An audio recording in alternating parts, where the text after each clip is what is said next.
ये national basketball finals का आखिरी मोमेंट है जहां देश की दो टॉप मोस्ट टीम्स एक दूसरे के खिलाफ खेल रही हैं और ये बास्केट से कर्नाटका फिर से आगे। शाबाश शाबाश, अभी भी 20 सेकंड बाकी है, हम अभी जीत सकते हैं। एक और बास्केट, कमाल का शॉट। ये बास्केट बहुत जरूरी है, अगर तूने डाला तो हम जीत जाएंगे। Come on. ये कोई जगह पार्क करने की? अदालत इनके टैलेंट का सही उपयोग करना चाहती है। दोस्तों, स्वागत है आपका हमारे YouTube चैनल पर। अगर आपको दिल छू लेने वाली कहानियां पसंद आए तो इस वीडियो को एक लाइक जरूर कर दीजिए और शेयर करें अपने दोस्तों और परिवार वालों के साथ। और अगर अब तक आपने इस चैनल को सब्सक्राइब नहीं किया है तो अभी कर लीजिए और बेल आइकन को भी दबा दीजिए ताकि हमारी नई वीडियो सबसे पहले आप तक पहुंच सके। अब बिना समय गंवाए शुरू करते हैं फिल्म सितारे जमीन पर की दिल छू लेने वाली कहानी। दोस्तों, ये कहानी है गुलशन की, जो एक गुस्सैल और जिद्दी बास्केटबॉल कोच है।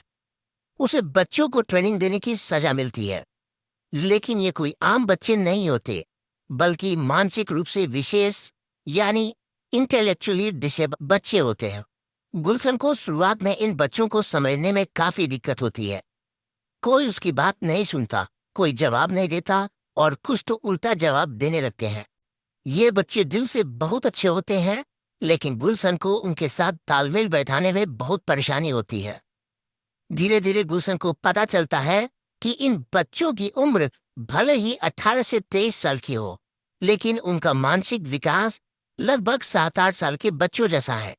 एक दिन गुलशन को अपनी माँ के साथ एक फंक्शन में जाना होता है, जहाँ उसकी मुलाकात अपनी पत्नी सुनीता से होती है। अब हम जान पाते हैं कि गुलशन और सुनीता की शादी को कुछ समय हो चुका होता है, लेकिन हाल ही में उन दोनों के बीच झगड़ा हुआ और वो दोनों अलग अलग रह रहे हैं। सुनीता चाहती है कि उनका एक बच्चा हो, लेकिन गुलशन बच्चों को पसंद नहीं करता। उसकी सोच के पीछे एक गहरी वजह है। जब वह 9-10 साल का था, तब उसके पिता ने उसे और उसकी माँ को छोड़ दिया था। तभी से गुलशन के मन में फादर सबसे नफरत है और वह कभी खुद पिता नहीं बनना चाहता। सुनीता उसे समझाती है कि वह अपने पिता जैसा नहीं है, लेकिन गुलशन नहीं मानता और गुस्से में वहां से चला जाता है।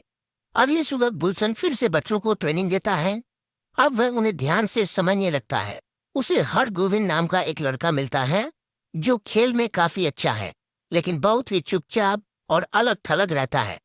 बाकी बच्चे बास्केटबॉल में बहुत कमजोर होते हैं और उन्हें बेसिक्स भी नहीं आते। गुलशन बहुत परेशान हो जाता है और अपनी माँ से कहता है कि वह इन पागल बच्चों को नहीं सिखा सकता। उसकी माँ उसे समझाती है कि वे बच्चे पागल नहीं हैं, सिर्फ बाकी बच्चों से अलग है। जैसे गुलशन खुद बचपन में अलग था, लेकिन उसकी माँ ने उसका साथ नहीं छोड़ा। यह बात गुलशन को छू जाती है और वह बच्चों के लिए अपना नजरिया बिल्कुल बदल देता है। अब वह उन्हें दिल से समझने और ट्रेनिंग देने लगता है। वह तरतारपारी से हर बच्चे के बारे में जानता है। करीम, जो सुबह 4 बजे उठकर होटल में बर्तन धोता है। गुड्डू, जिसे जानवर बहुत पसंद है, लेकिन वो नहाता नहीं क्योंकि बचपन में नदी में डूब चुका था। सतवीर, जो गाड़ियों का एक्सपर्ट है और खुद के पिता का गैराज संभालता है।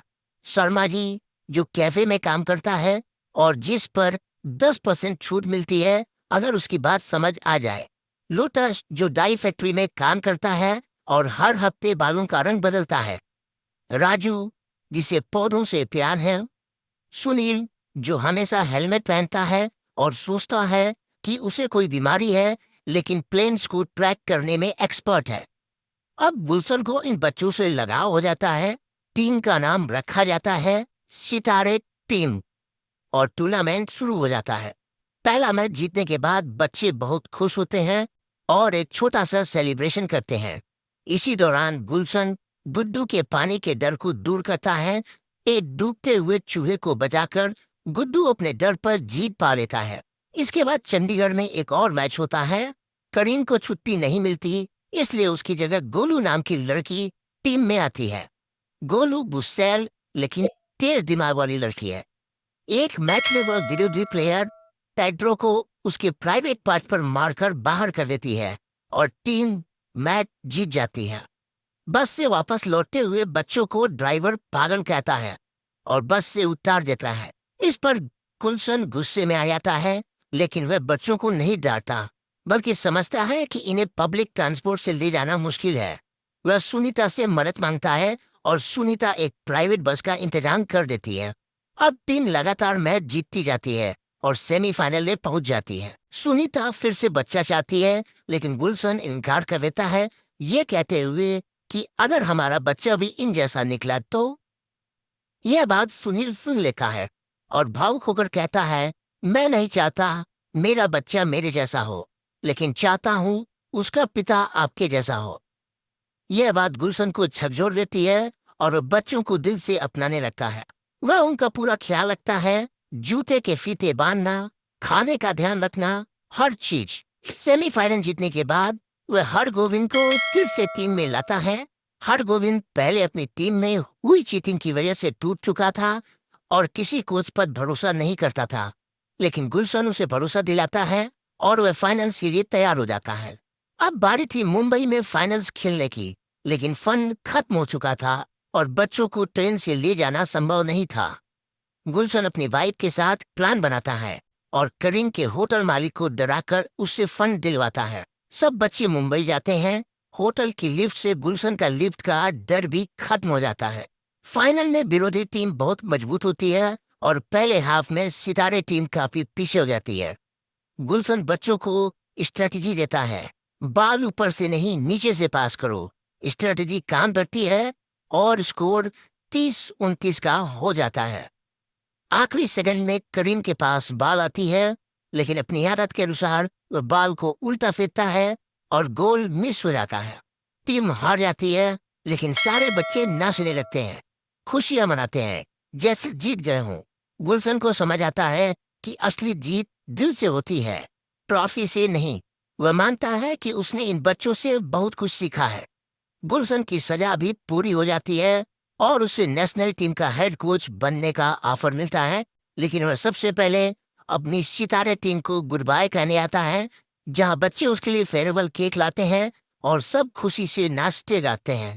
तो दोस्तों, ये थी सितारे जमीन पर की पूरी कहानी। अगर आपको ये कहानी दिल को छू गई हो तो इस वीडियो को लाइक करें, शेयर करें और हमारे चैनल को सब्सक्राइब जरूर करें। कमेंट्स में लिखें दिल से सितारा, ताकि हम जान सके कि आप हमारे दिल के कितने करीब हैं। मैं मिलता हूँ आपसे एक और बेहतरीन कहानी के साथ दोस्तों। तब तक के लिए धन्यवाद। अलविदा। जय हिंद।